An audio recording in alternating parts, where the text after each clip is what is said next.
दोस्तों, परवीन बॉबी बॉलीवुड की पहली ऐसी अभिनेत्री थी जिन्होंने टाइम मैगजीन की शोभा बढ़ाई थी। दीवार, नमक हलाल और अमर अकबर एंथनी जैसी फिल्मों से इंडस्ट्री में अपनी अलग पहचान बनाने वाली अभिनेत्री अपने समय से काफी आगे रही।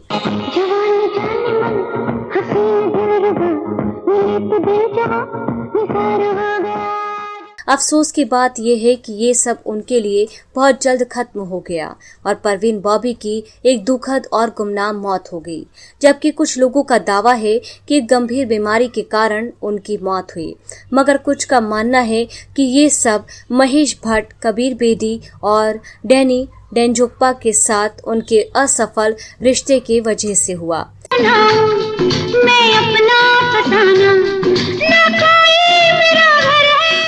इस वीडियो में हम उनके ग्लैमरस बॉलीवुड करियर, महेश भट्ट के साथ उनकी प्रेम कहानी और उनकी बेवक्त दुखद मौत पर एक नजर डालेंगे। मगर उससे पहले आपने अगर अभी तक हमारा चैनल सब्सक्राइब नहीं किया हो तो जल्दी से कर लीजिए और बेल आइकन दबाना बिल्कुल ना भूलें।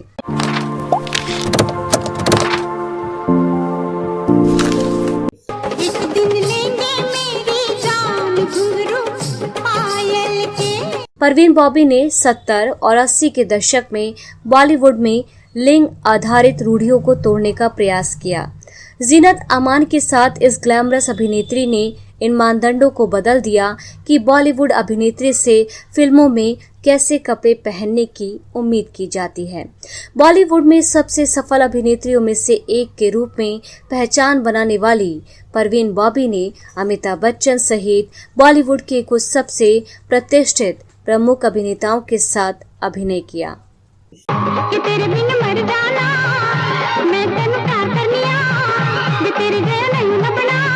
जहां कई बॉलीवुड अभिनेत्रियों को रिवीलिंग क्लोथ्स पहनने के लिए तरह तरह की प्रतिक्रियाओं का सामना करना पड़ता है, वहीं परवीन बॉबी ने लगभग 40 साल पहले बिकनी में धूम मचाई थी। समुद्र के किनारे पर एनिमल प्रिंट बिकनी पहनकर दौड़ती हुई बॉबी कई लोगों की यादों में अच्छी तरह से घर कर गई थी।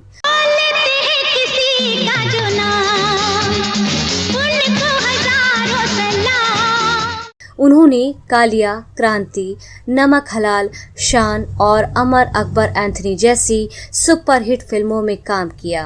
उन्होंने मेगा स्टार अमिताभ बच्चन के साथ 8 फिल्मों में अभिनय किया, जिनमें से सभी या तो हिट थी या ब्लॉकबस्टर थी।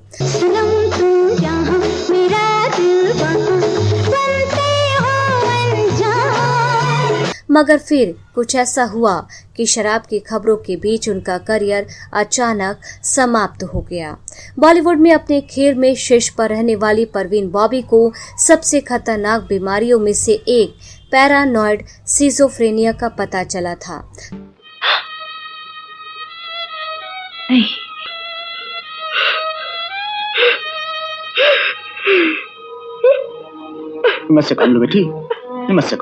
फिल्म फेयर को दिए एक इंटरव्यू में महेश भट्ट, जो पहले से ही लॉरेन ब्राइट से शादी कर चुके थे, उन्होंने खुलासा किया कि साल 1977 में जब कबीर बेदी के साथ परवीन बॉबी का रिलेशन खत्म हुआ तो उन्होंने बॉबी को डेट करना शुरू कर दिया था।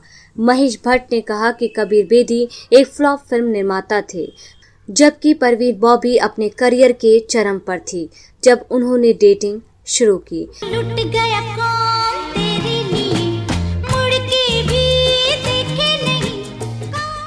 लेकिन जैसे ही इस भयानक बीमारी के बारे में परवीन बॉबी को पता चला तो उन्हें अपने सह कलाकारों पर शक होने लगा।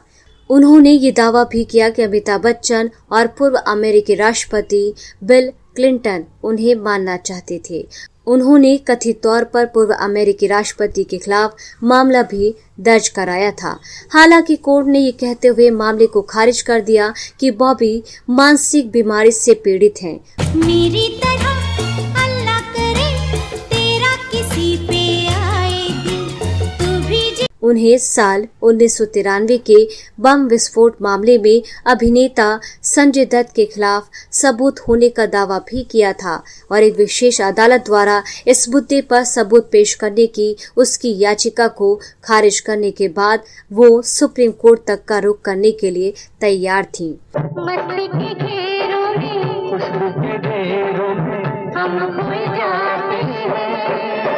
बॉबी के साथ बिताए समय को याद करते हुए महेश भट्ट ने बताया कि कैसे वे खुद को एक कमरे में कैद कर लेती थी और कैसे उन्हें काल्पनिक चीजें भ्रमित करती रहती थी।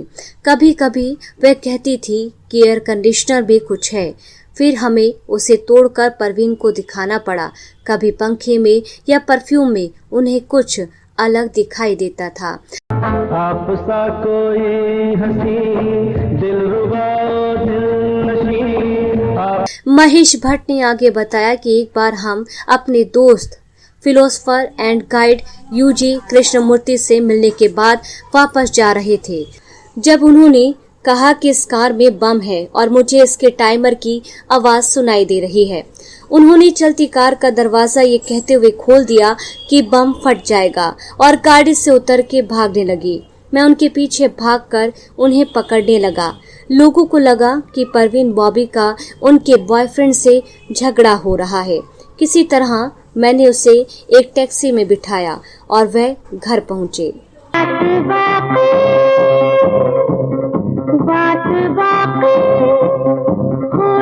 परवीन बॉबी एक भारतीय अभिनेत्री थी जिन्हें साल 1970 और 80 के दशक की शुरुआत में उनकी ग्लैमरस भूमिकाओं के लिए याद किया जाता है। वो नशा क्या जो उतरते ही बदन टूटने लगे।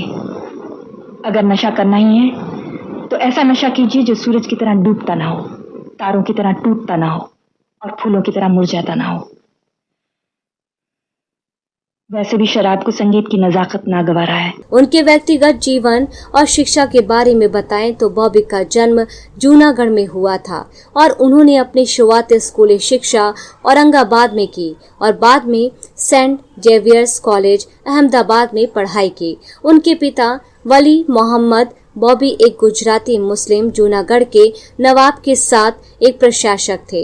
बॉबी का जन्म अपने माता पिता की शादी के 14 साल बाद हुआ था और वह इकलौती संतान थी। परवीन ने शादी नहीं की, लेकिन विवाहित पुरुषों के साथ उनके संबंध रहे, जैसे निर्देशक महेश भट्ट, अभिनेता कबीर बेदी और डैनी डेंजोकपा।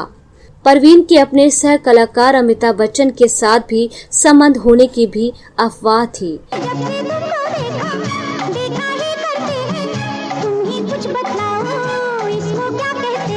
महेश भट्ट ने बाद में बॉबी के साथ अपने संबंधों के बारे में साल 1982 में एक फिल्म बनाई, अर्थ, और फिर उनके साथ अपने संबंधों के बारे में वास्तविक तथ्यों के आधार पर साल 2006 में एक फिल्म बनाई जिसका नाम था वो लम्हे।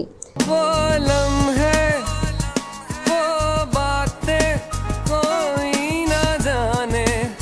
करियर की बात करें तो परवीन को साल 1970 के दशक में सबसे सफल बॉलीवुड अभिनेत्रियों में से एक माना जाता था और उन्हें आइकोनोक्लास्टिक महिलाओं के चित्रण के लिए जाना जाता था, जो समाज के पारंपरिक मानदंडों की परवाह नहीं करती थी।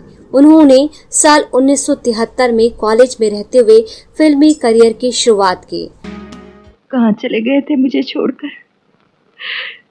जानते हो तुम्हारी मौत की खबर सुनकर मुझ पर क्या गुजरी थी? सारी दुनिया तुम्हें बुरा कहती और मैं बेबस जिंदा रहने की सजा भुगत रही थी।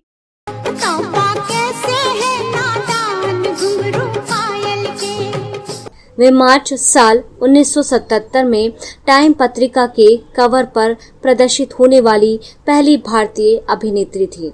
उनकी सबसे सफल फिल्मों में उन्हें अमिताभ बच्चन के साथ जोड़ा गया था, जो कि दीवार जैसी सिनेमाई ब्लॉकबस्टर में अमिताभ बच्चन के साथ थी, जो दशक के सबसे बड़े सितारों में से एक थे।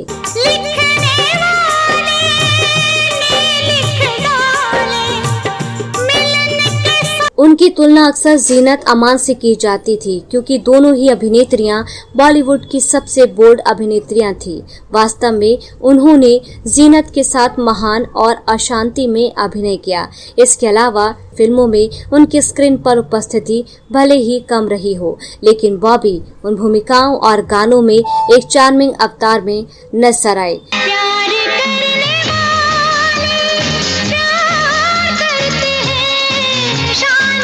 मनोज कुमार की ब्लॉकबस्टर हिट फिल्म क्रांति में उन्होंने फिल्म की नायिका हेमा मालिनी से अपनी सहायक भूमिका के साथ दृश्यों को चुरा लिया। जिंदगी की ना टूटे लड़ी, प्यार कर ले।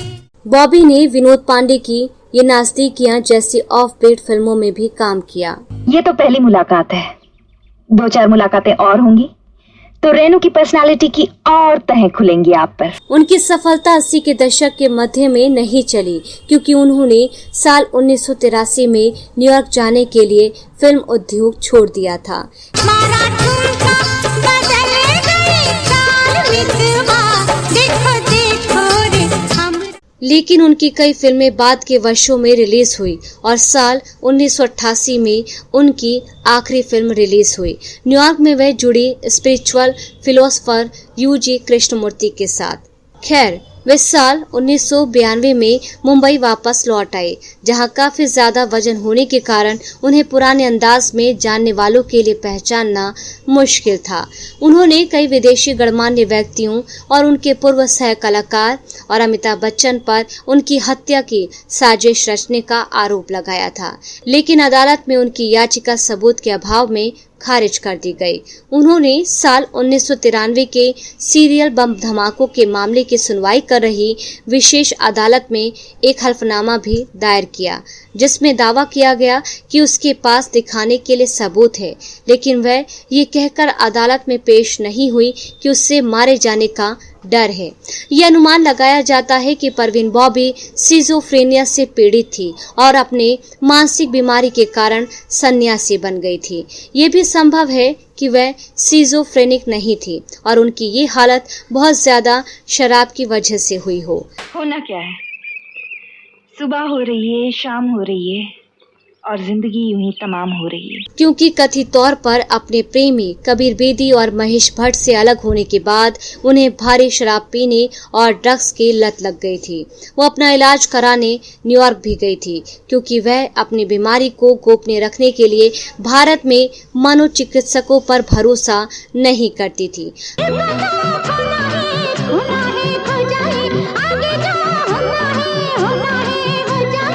हालांकि वह मुंबई में अपने पॉश पेंट हाउस अपार्टमेंट को बनाए रखने में सफल रही और उन्हें कभी पैसे की तंगी का सामना नहीं करना पड़ा। वे अपने अधिकांश जीवन के लिए डायबिटिक हो गई थी। ये शायद एंटी साइकोटिक दवाओं के दुष्प्रभावों के कारण हुआ था। आखिरकार वो 20 जनवरी साल 2005 को अपने मुंबई अपार्टमेंट में मृत पाई गई थी, जब उनके रेजिडेंशियल सोसाइटी के सेक्रेटरी ने पुलिस से शिकायत की थी कि उन्होंने 2 दिन तक अपने दरवाजे से दूध और न्यूज़पेपर नहीं उठाया है। इसके बाद पुलिस ने वहां जाकर देखा, तब तक बहुत देर हो चुकी थी। पुलिस ने किसी भी तरह की गड़बड़ी से इनकार किया। इस्लामिक रीति रिवाजों के अनुसार उनका अंतिम संस्कार करने के बाद उन्हें 23 जनवरी को मुंबई के सांता क्रूज में उनकी मां के बगल में दफनाया गया था। यकीनन इतने चार्मिंग, बोल्ड और खूबसूरत अभिनेत्री के जीवन का अंत इस तरह एक बंद कमरे में होगा, ये शायद किसी ने कल्पना भी नहीं की होगी। तो दोस्तों, कैसी लगी आपको ये कहानी, प्लीज कमेंट करके हमें बताएं और अगर आपने अभी तक हमारे चैनल को सब्सक्राइब नहीं किया तो जल्दी से कर लें। हम आपके लिए ऐसी ही कहानियां लाते रहेंगे। धन्यवाद।